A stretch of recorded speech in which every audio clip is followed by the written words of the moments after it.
Hi, everyone. Dorothea Hendriks here, your communication coach in presentation skills and in public speaking. In a previous video, I talked about some of the ways in which you can minimize, and even eliminate stress, worry, anxiety, certain fears that you may have. And today, what I'm going to talk about is one of those approaches that I mentioned and how you can use it in terms of helping you become more comfortable in your public speaking and doing your presentations and even improve your presentation skills. Now, when it comes to worry, it's something that is, many of us do. I'm not going to say everybody does, but most of us, including me, we have worries. And what happens is we hang on to them and sometimes they become our friends. And we get on that worry wagon and we head down the highway. And on certain occasions or in certain situations, we keep piling up more worries. Bring them on, until sometimes we just get bogged down and have trouble functioning because we've just filled ourselves with so much anxiety and so much stress. Not good for the health, not good for living a happy, productive life. So, on the internet, there are oodles of ways in which we can actually eliminate a lot of the worry, minimize our anxieties. And the one I'm going to share with you today is the one that I talked about in a previous video, and that's called forming your own worry club. Now, when you form your own worry club, of course, you will be the president and you will set the time and the tone for the meetings to discuss your worries. That's the whole idea about a worry club. And your question might be like, oh, duh, like, why? Why would I want to form a worry club? Well, if you are doing public speaking, not on a regular basis, but you have to do it in your work environment. You might have to pop up with, a few words during a meeting. You might have to give a formal presentation, but you don't do it on a regular basis to actually build your comfort skills, get yourself really comfortable in the position of speaking because you do it every day. No, here's where you do it every once in a while. And so forming your own worry club can be one way to help you feel more comfortable, minimize, and maybe even eliminate a lot of the anxiety over a period of time, and actually help you improve your speaking skills. So let's say you've got a presentation to give next week, Tuesday. We'll just pick a day. Next week, Tuesday, you are giving a presentation and it's going to be in front of the senior executives. Now, you haven't spoken in front of the senior executives maybe for about a year, so the anxiety is high, the stress level is high, and all kinds of thoughts are going through your head and they're building, and you're on that worry wagon and you're heading down the highway at full speed. What happens if I forget my point? What if I can't remember? I lose my train of thought. What if they don't like what I've got to say? What if they ask a question and I can't answer it? What if? All of these things are just where your head is ready to explode. And all of them basically are sucking up airspace and time that you should be, putting into your actually organizing the action plan, the presentation. Anyway, you've got these worries. And what I'm going to ask you to do now is as these worries pop up, sometimes they pop up one at a time, pretty hard to have two thoughts at the same time. They'll pop up. And what you do is you have a whole raft of little basket of papers, little tiny slips of paper. And what you do is you take a slip of paper, grab yourself a pen, and what you do is you write down that worry, whatever that worry is. And I feel like I'm going to blank out. Or I'm going to lose my train of thought. And what you do is fold that paper up and you put it into a basket. You put it into a box. You put it into a bowl somewhere near your desk or in the desk, just somewhere nearby. Every time a thought comes up, you know what? You write it down. What if they don't like me? What if I look stupid? You write it down, you put it, and then you fold that piece of paper up and you put it in your bowl, you put it in your basket, you put it in your box. If you happen to be away from where your box, your bowl, your basket is, you know what? Then stick them into an envelope and then put them in the box when you get near your box later on. But every time, build an awareness when you can, and it's possible, write this worry down. What if I look? What if I sound? What if I am?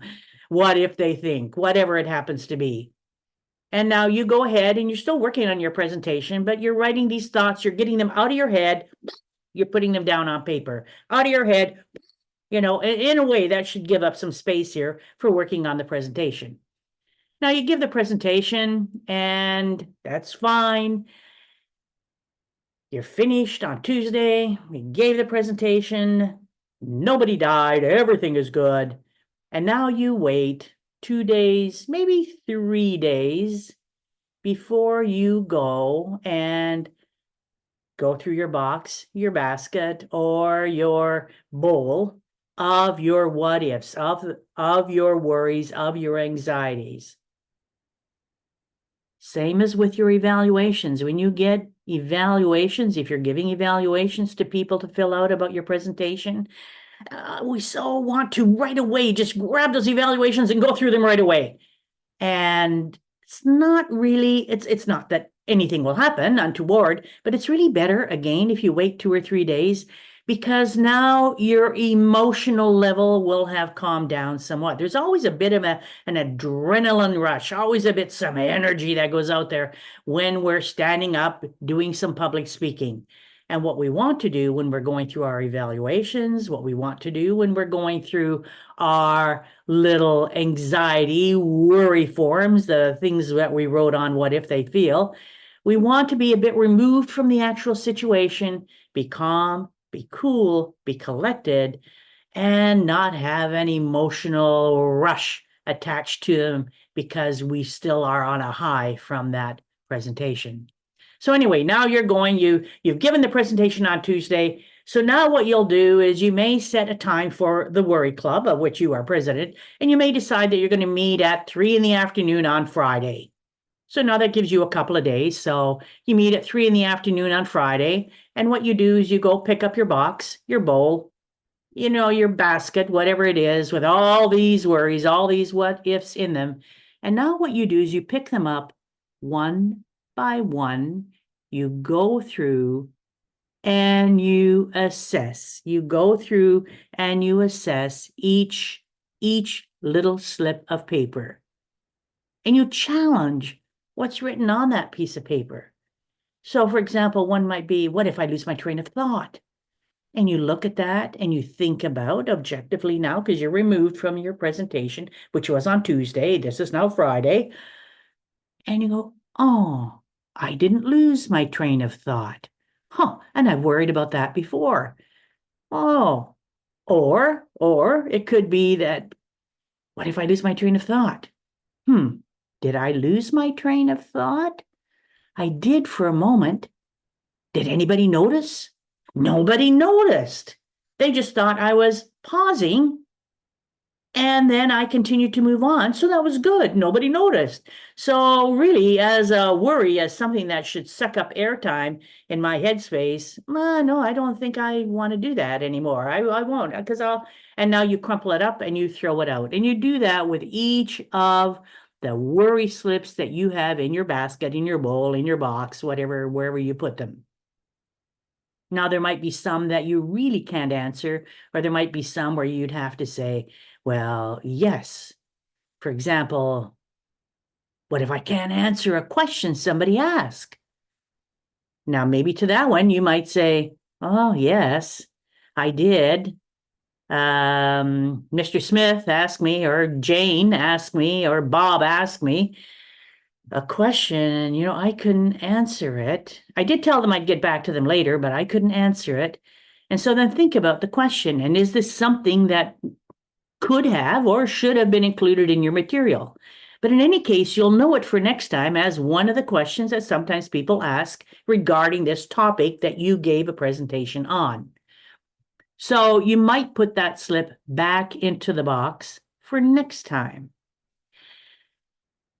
Is it a bit more work to do this, to write these worries down? Yeah, but it depends on what you're looking for. What's the outcome you want? If the outcome you are looking for is to become more relaxed, even though you don't do presentations every week or on a regular basis, but periodically, but you'd like to be more relaxed, come across as more confident, in control and competent, then this approach will help you, because it will be eliminating, minimizing your anxieties, your fears, your apprehensions. because you're taking time out to challenge them later on and to show yourself that these aren't true, that they have no place in your thinking. So it does take time. I'm going to close up with the phrase that I used in my last video, and that is, where your attention goes, your energy flows. Until next time, Dorothea Hendriks, wishing you mountains of success.